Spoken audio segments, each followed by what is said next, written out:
ओम सदाशिवसमारंभां शंकराचार्यमध्यमाम् अस्मदाचार्यपर्यन्तां वंदे गुरुपरंपराम्। ओ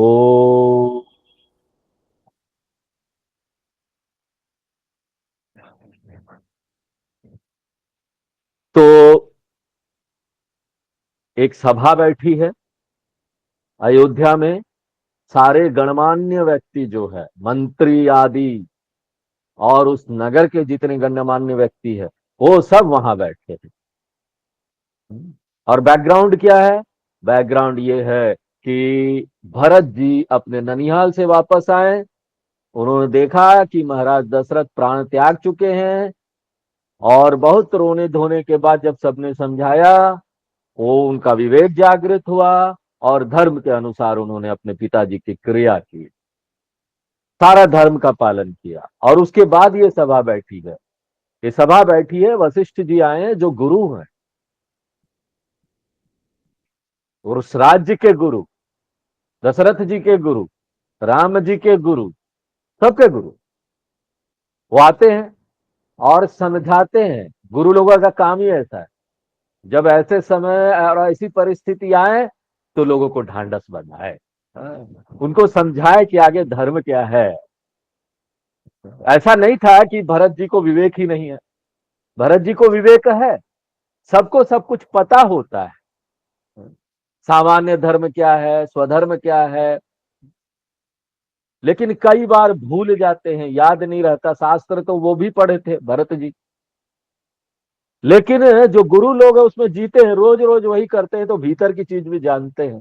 तो ऐसे समय में क्या धर्म है क्या अधर्म है, ये कर्तव्य बन जाता है गुरु लोगों का, कि जाओ वहां समझाओ क्या धर्म है, क्या करना चाहिए, ताकि जो व्यक्ति अभी दुख में है, अपने विवेक का पूरी तरह से उपयोग नहीं कर पा रहा है, उसको एक डायरेक्शन मिले, एक दिशा में, उस दिशा के अनुसार वो कार्य। तो सब कुछ बताते हैं वशिष्ठ जी वहां पर। धर्म अधर्म की बातें कर रहे हैं। वो बोलते हैं शोक मत करो, राजा दशरथ शोक करने लायक नहीं है।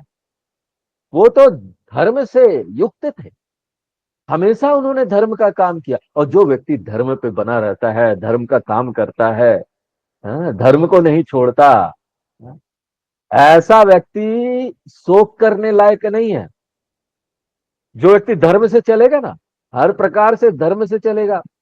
हाँ, कई बार होता है ना, धर्म छोड़ने का मन करता है, क्योंकि ना छोटी मोटी लालच सामने आ जाती है। हमको लगता है रे, हाँ चलो यहाँ कहीं झूठ बोल देंगे, कुछ हो जाए तो चलो क्या फर्क पड़ता है, छोटा मोटा है, ये चीज हमको मिल जाएगा। हाँ, या हमारा ऐसा भला हो जाएगा, कुछ बाहर की चीजें, भौतिक चीजें मिल जाएगी। हाँ, लेकिन हमको समझना चाहिए कि वो जो लाभ हमको हो रहा है ना, उससे ज्यादा हानि हो जा रहा है। जिसको आंतरिक सुख प्राप्त करना, सचमुच का लंबा सुख प्राप्त करना है ना, उसको ये पता है। जो धार्मिक व्यक्ति, आध्यात्मिक व्यक्ति, उसको ये पता है कि धर्म से चलेंगे तो सुख प्राप्त होगा, जहां अधर्म से चलेंगे हमको चीजें प्राप्त हो जाएगी, सुख नहीं प्राप्त होगा। धन प्राप्त हो जाएगा, पद प्राप्त हो जाएगा, मान सम्मान मिलने लगेगा, बड़ा अच्छा प्राप्त हो गया, लेकिन मन से डरे डरे से रहेंगे, पता नहीं हमारा भेद कब खुल जाए। हैं? जितने भी अपराध करने वाले लोग होते हैं ना, उन लगता है कि बड़ा भ्रष्टाचार कर रहे हैं, अपराध कर रहे हैं, बड़े बड़े बिल्डिंगे बना ली हैं, और बहुत पैसे वाले बड़ी बड़ी गाड़ियों में घूम रहे हैं, लेकिन हर समय डरे डरे से रहते हैं। लेकिन एक साधु के पास जाओ जिसके पास कुछ नहीं है, डर ही हुआ नहीं है, सारा डर ही खत्म है। कोई डर ही नहीं है, उसको चमक रहा है चेहरा, इतना सुख है, क्या चाहिए? भीतर का सुख चाहिए कि डरा डरा सा जीवन चाहिए? छोटा तुच्छ बन के प्राणी, एकदम पता नहीं बगल से कौन हमला कर दे, कौन मेरा पैसा ले जाए, हाँ? या फिर वो साधु वाला जीवन चाहिए, साधु संतों वाला, जिसके चेहरे को देखो तो आनंद आ जाता है, क्या चमक रहा है। तो गुरु वशिष्ठ जी बताते हैं कि धर्म बांधे रखता है। इस संसार का जड़, समाज का जड़, देश का जड़, लोगों का जड़, संबंधों का जड़, फैमिली का जड़, सबका जो यहाँ पर धागा है ना, वो धर्म। ये धागा टूटा तो भीतर भीतर से बिखरना शुरू, सब गड़बड़ शुरू हो जाएगा, आपको पता भी नहीं चलेगा। है? क्योंकि एक जब धर्म का उल्लंघन होता है ना, यहाँ कटा धागा एक, वो धागा एक दूसरे से जुड़ा है, दूसरा जगह वो कट जाएगा। है? कोई ना कोई हानि आने वाली है, बस समझ। इसलिए धर्म पर पांव डाल के चलो, छोड़ना नहीं, चाहे कुछ भी हो जाए। हर समय देखो शास्त्र क्या बोलते हैं, क्या धर्म है, क्या अधर्म है, सत्संग सुनते रहो। तो ऐसे महापुरुष के लिए अगर ऐसा व्यक्ति चला जाए ना, उसके लिए क्या दुख करना भाई। हाँ? लेकिन लोग सच में दुखी होते हैं ऐसे व्यक्ति के जाने को। क्यों? क्योंकि ऐसा व्यक्ति तो समाज के लिए अच्छा होता है ना, तो लोग सोचते हैं ना जाए, पकड़े रखना चाहते हैं। हाँ? योगदान देने वाले व्यक्ति को कौन नहीं चाहता। हम समाज के लिए योगदान दे रहे हैं, परिवार के लिए योगदान दे रहे हैं, सब पकड़े रहेंगे, आप सेवा करते रहेंगे, आपको कोई छोड़ना नहीं चाहेगा। लेकिन ऐसा व्यक्ति जो अधर्म कर रहा है ना, खाली अपना घर भरते जा रहा है, देता तो है नहीं, है भ्रष्टाचार करते जा रहा है, सबसे छीनते जा रहा है, ऐसा व्यक्ति जल्दी कब मरेगा पता नहीं। हाँ? ऐसा हो। तो महाराज दशरथ, अब प्राकृतिक मृत्यु हुई, उसका कोई कुछ नहीं कर सकता है ना। ये जाना ही था, ये तो लिखा हुआ था। हाँ? अब जब लिखा हुआ को नहीं कुछ कर सकते, तो हमको तो देखना है कि उन्होंने धर्म किया, अच्छे थे वो। जाना नहीं चाहिए था, क्योंकि उनकी वजह से हमारा राजपाट यहाँ सही चल रहा था, प्रजा सही थी, गुरु लोग फल फूल रहे थे, धर्म फल फूल रहा था, शास्त्र फल फूल रहे थे। ऐसी परिस्थिति में वो चले गए। लेकिन चले गए तो चले गए, जो सत्य है सत्य है, लेकिन विषाद दुख नहीं करना। सत्य को स्वीकार करो, धार्मिक थे इसलिए उनकी प्रशंसा करो। ऐसा समझकर तुम भरत, जो ये दुखी हुए हो ना, उसको त्याग दो। सिर धरी राज रजाय सुकरहूं, और राजा ने जो तुमको आज्ञा दी, तुम्हारे पिताजी ने उसका पालन। देखो भरत जी के व्यवहार से, उनका जो रुख चल रहा था, चेहरा पढ़ लो, चेहरे से आप पढ़ सकते हो भरत जी क्या सोच रहे हैं। इतना ज्ञान उन्होंने दिया धर्म अधर्म का। वशिष्ठ जी ने जान लिया कि भरत जी को बात अनुकूल नहीं लगी, चेहरा देख के पढ़ा, उनको ये समझ नहीं आया। इसलिए वशिष्ठ जी फिर आगे कहते हैं, अब वो स्पष्ट करते हैं कि राय राजपतु पदु तुम कहो दीन्हा। देखो राजा दशरथ ने तुमको ये सिंहासन दे दिया ना, इसलिए बहुत महत्वपूर्ण ये प्रसंग है। आप इसको देखिए, व्यवहार में आपको बड़ी क्या धर्म है क्या नहीं समझ में आएगा, परमार्थ क्या है, धर्म क्या है। अभी देखो ये सब डिस्कशन में भरत जी क्या करेंगे बताओ। धर्म तो ये है, पिताजी का आज्ञा का पालन करो, फिर क्या करना है आगे पता चलेगा। सब लोग समझाएंगे पिताजी का आज्ञा पालन करना सबसे बड़ा धर्म।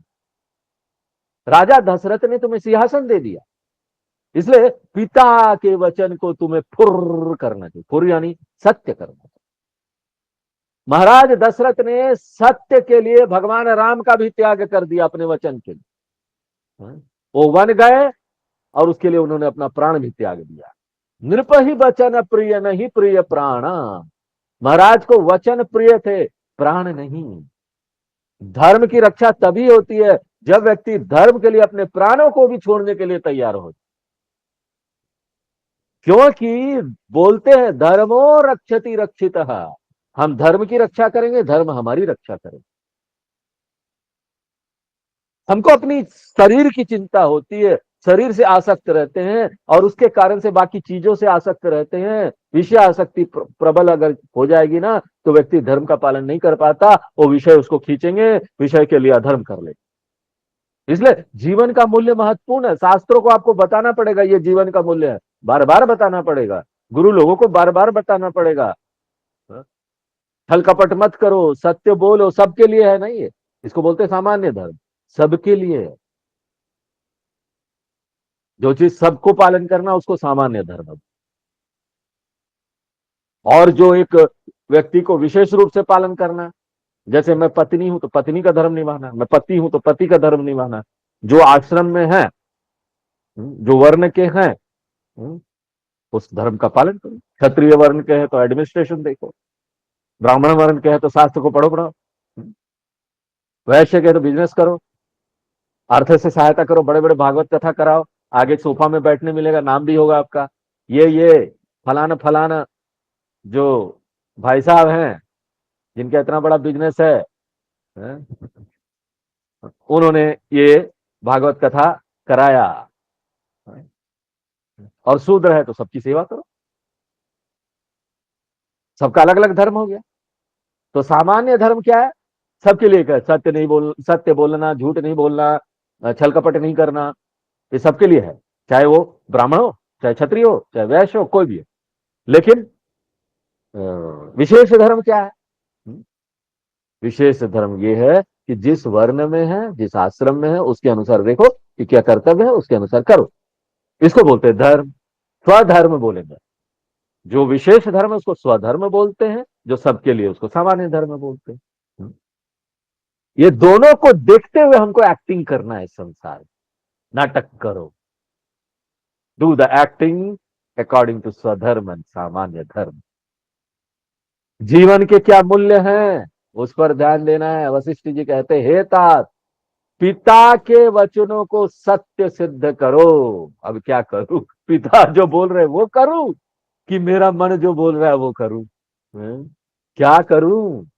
महाराज की आज्ञा को सिरोधार्य करने से, गुरु समझा रहे पिता की वचन का पालन करो, सब लोग समझा रहे हैं तुम्हारी सब प्रकार से भलाई है, इससे तुम्हें कोई नहीं कह पाएगा देखो देखो धर्म के विरुद्ध चला गया।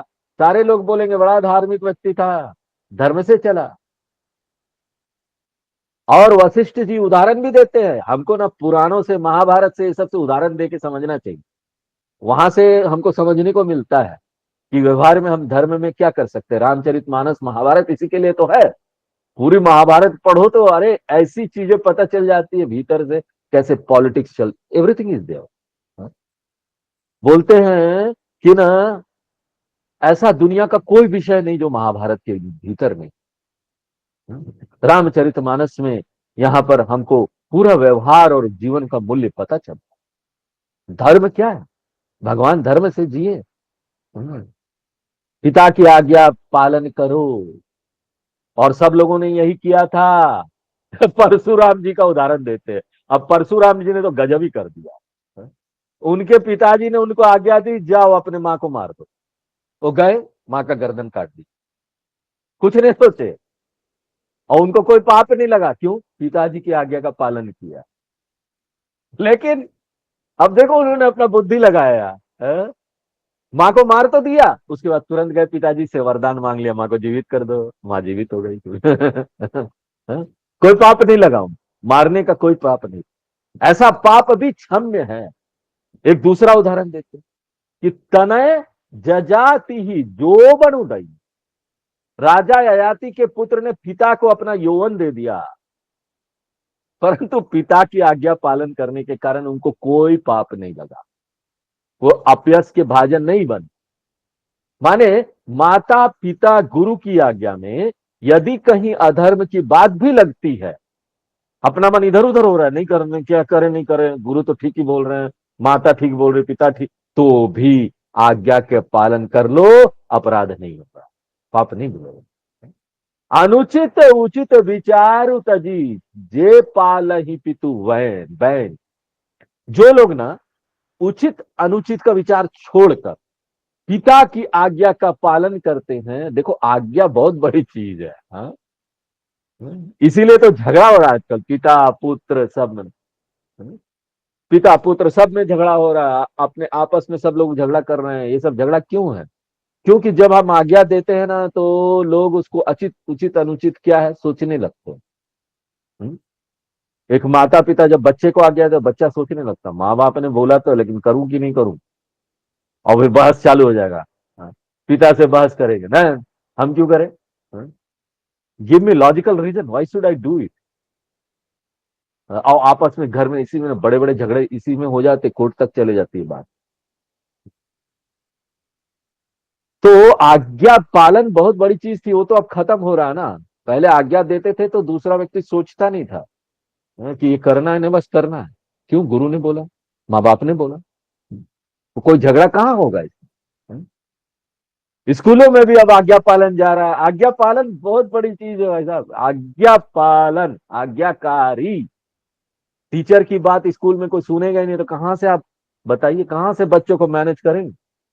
मार भी नहीं सकते आजकल। मारेंगे तो पुलिस में चले जाएगा। थाने में रिपोर्ट हो जाएगा, आपका स्कूल ही बंद हो जाएगा। सोच लीजिए। इसलिए हाथ भी नहीं लगा सकते। माता पिता को बुलाएंगे, माता पिता समझने को तैयार नहीं। तो इस प्रकार से ये सब परेशानियां आते रहती, क्यों? आज्ञा पालन चला। उस समय गुरुकुल होते थे तो माँ बाप अपने बच्चों को छोड़ देते थे, वो गुरु का काम है। गुरु माँ बाप हो जाते, माता पिता सब गुरु होते। डंडा मारे, 4 दिन तक बिना खाए पिए खड़ा कर दे, कोई नहीं पूछने वाला हो। तो व्यक्ति उस समय बच्चा होता है ना, जब बच्चा को ज्यादा समझ नहीं होती है ना, वो क्या करना क्या नहीं करना उसको क्या पता। अगर बच्चे को आपको शेपिंग देना तो ठोक ठोक कर देना पड़ता है चारों तरफ से, है? उसके लिए मारना भी पड़ेगा, उसके लिए दंड देना पड़ेगा। आज्ञा पालन करो, ज्यादा कुछ क्वेश्चन मत पूछना। क्वेश्चन पूछोगे तो खड़ा कर देंगे। क्योंकि बच्चा क्या समझेगा अगर आप लॉजिकल रीजन भी उसको दोगे तो? नहीं समझेगा ना वो। उसको तो आज्ञा पालन करना है, टीचर ने बोला बस करना है। ऐसे कुछ बड़े बच्चे लोग भी होते हैं, है? तो इस प्रकार ना, ये जो भी व्यक्ति ऐसा आज्ञा का पालन करता है, वो ना सुख, यश और स्वर्ग, ये तीनों का अधिकारी होता है। गुरु बोल रहे हैं, वशिष्ठ बोल रहे हैं। इसका मतलब पिता की आज्ञा पालन करना धर्म है। और धर्म का फल है क्या मिलेगा? क्या मिलेगा हमको? भौतिक सुख मिलेगा, कीर्ति मिलेगा, स्वर्ग मिलेगा। आप ज्यादा से ज्यादा आनंद ले सकते हैं ना भौतिक चीजों का। अगर धर्म का पालन करेंगे ना तो सुख बढ़ जाता है? सामान्य धर्म और स्वधर्म का पालन करके अपना पूरा जीवन जिए, सुबह शाम तक, देखिए आपको बहुत सुख मिलेगा, भौतिक सुख ज्यादा हो जाएगा। खाना भी आप कंट्रोल में खाइए, देखिए शरीर को ओवर ईटिंग मत कीजिए, देखिए बहुत बहुत सुख है। लोगों को लगता है ज्यादा खाते जाओ तो स्वाद मिलता है, थोड़े में आप स्वाद ले सकते, if you know the idea how to do it. खूब चबाओ उसको, थोड़ा टाइम लगाओ खाने में, वो थोड़े से एक ही रोटी 15 मिनट तक खाओ, इतना स्वाद धीरे धीरे आने लगा, वही स्वाद आपको मिलेगा जो आप 5 रोटी में खाते थे। तो इस प्रकार से भौतिक सुख, कीर्ति, स्वर्ग धर्म का पालन में है। वो छूटता नहीं है, वो और ज्यादा बढ़ जाता है। द परसेंटेज इंक्रीजेस 70 to 80 90 100% तो नहीं होगा, 100% तो ज्ञान से ही होगा। लेकिन फिर भी अगर आपको बिना धर्म के पालन के 10% आनंद मिल रहा है ना, तो धर्म का पालन अगर आप करेंगे तो उसी उन्हीं चीजों से आपको 60 70% आनंद मिलेगा। और धर्म क्या है, अधर्म क्या है? तो भगवान गीता में बोल देते हैं, तस्मात् शास्त्रम प्रमाणम ते कार्य कार्य अव्यवस्थित। क्या कार्य है, क्या अकार्य है, क्या करना चाहिए, क्या नहीं करना चाहिए, उसके लिए प्रमाण क्या है? शास्त्र है। अगर हम शास्त्र को नहीं जानते तो ऐसे व्यक्ति का संग कीजिए जो उसको जानता हो। शास्त्र को जानने वाला व्यक्ति ही इस बात को बता सकता।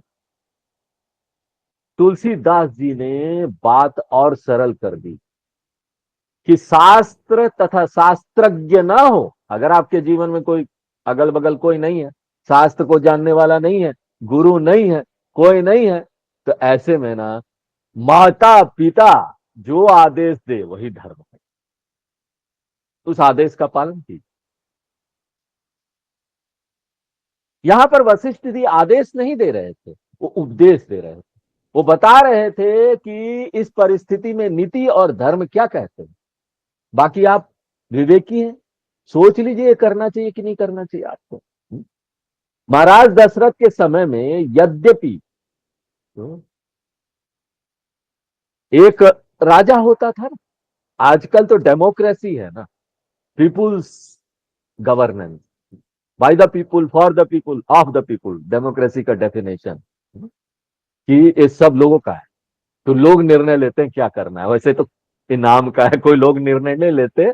आजकल नैरेटिव है इस तरह से, आपको फेसबुक वगैरह सब इतने बड़े बड़े जाइंट हो गए हैं। उससे लोगों के विचारों को इतना इन्फ्लुएंस किया गया जा रहा है, इतना प्रभावित किया जा रहा है कि लोगों के विचार बदल जा रहे हैं। आप चाहे, आपके पास पैसा है तो इन विचारों को आप बदल सकते हो, लोगों के विचारों को, और वोट अपनी तरफ खींच सकते हो, और आप वहां पर प्रधानमंत्री बन सकते हो। इस तरह से कर सकते हैं। तो क्या डेमोक्रेसी। अब उस समय राजा थे, राजा तो कुछ भी कर सकता ना, अकेला स्वेच्छाचारी कर सकता है, स्वेच्छाचारी हो सकता है, मैं ये करूंगा नहीं, मैं राजा हूं, जो मैं चाहूं वो करूं। लेकिन उसके लिए उनको कोई अवसर दिया ही नहीं गया था। राजाओं को भी राजनीति पढ़ाई जाती थी। इसके साथ ही समाज उस तरह से बना हुआ था, सारे गुरु लोग राजा के आसपास होते थे। वो उनको सलाह देते थे कि शास्त्र क्या बोलती है, धर्म क्या अधर्म क्या है, इसके अनुसार चलो राजा जी। आप अपने अनुसार अपने मन से नहीं चल सकते। हम भी कभी कभी अपने मन से चलने का हमको मन करता है ना, हमारा मन राजा हो जाता है। तो फिर हम लोग कठोपनिषद पढ़ लेते, कठोपनिषद में बोलते मन राजा नहीं है, बुद्धिम तुषारथिम विद्धि। ज्यादा राजा मत बनाओ मन को कि वो कुछ भी कर ले। मन ये बोल रहा है, तो उस समय बोलना चाहिए चुपचाप साइड हटो, इस समय हमको कठोपनिषद का क्लास करना है। हैं? तुम ज्यादा हमको नहीं बोल सकते। हैं? कि नींद आ रहा है, वो आ रहा है, आज नहीं करते, कोई बात नहीं। हैं? न मत राजा बनो मेरा। स्वेच्छाचारी नहीं हो सकता, राजा भी स्वेच्छाचारी उस समय नहीं हो सकते थे। तो वशिष्ठ जी कहते हैं कि इस स्थिति में तो निर्णय यही निकलता है कि भरत को राज सिंहासन पर बैठना चाहिए, और ये बात धर्म के विरुद्ध नहीं है। अवसि नरेश वचन फुर करहू, हे भरत तुम राजा के वचन को सत्य करो। यदि तुम राज सिंहासन पर नहीं बैठोगे तो उनकी जो आज्ञा है ना वो निरर्थक हो जाएगी। देखो कैसे दुविधा में पड़ेंगे आप। हम्म?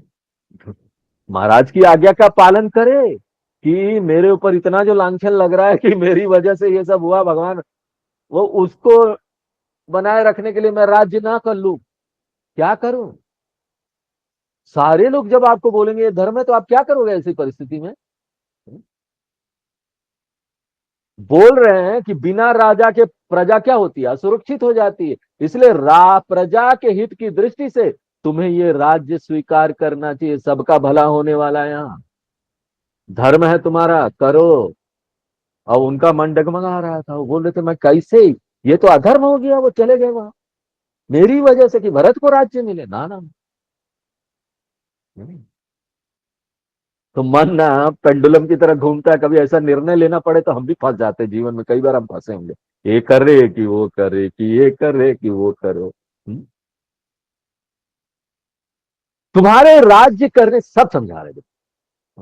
ऐसे समय में आपको भी सब लोग समझाएंगे यही करना है, तुम्हें राज्य करने से स्वर्ग में महाराज राजा दशरथ को बहुत संतोष होगा, उनको संतुष्टि मिलेगी, तुम्हें पुण्य मिलेगा, सुयश मिलेगा, इस कार्य में तो तुम्हें जरा भी दोष नहीं लगेगा। इसलिए निश्चिंत होकर तुम इस राज्य को स्वीकार करो।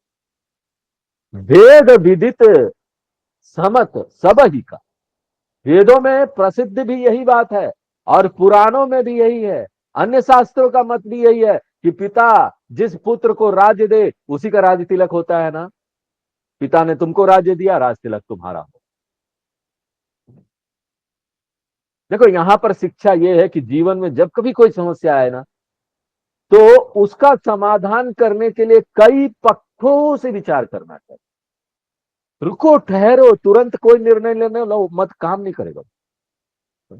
सभी पक्षों का विचार करो। माता पिता सब लोग खुश होंगे कि नहीं, उनकी सम्मति है कि नहीं, बड़ों की सम्मति है कि नहीं, शास्त्र और कानून के अंतर्गत ये कार्य आता है कि नहीं, कानून क्या बोलता है, सब लोग खुश होंगे कि नहीं? खुश यानी सब लोगों के, खुश तो पता नहीं लोग होंगे कि नहीं, खुशी नहीं, उनके प्रति भी धर्म का पालन हो रहा है कि नहीं, हमको देखो, कोई पाप तो नहीं हो जाएगा उनके प्रति। क्या पाप होगा, क्या पुण्य होगा। यहां पर वशिष्ठ जी भी हर पक्ष से भरत जी को इस बात को समझा रहे हैं। वशिष्ठ जी भरत जी से कहते हैं कि राजा की आज्ञा का पालन करते हुए तुम राज्य करो, अपने मन में कुछ भी ग्लानि मत रखो। अब जो स्थिति आ गई है, इन सब बातों का विचार करके देख लो, मेरे वचनों को जान लो कि यही, इसी में तुम्हारा हित है, हित जानी। इस समय हितकारी समझकर मान लो मेरे इन वचनों को।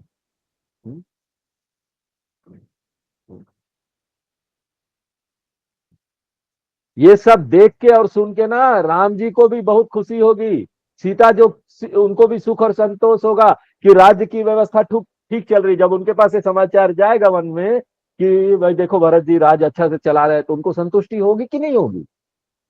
कोई भी ज्ञानवान पंडित इसको अनुचित तो नहीं कहेगा, ये तो ठीक ही है।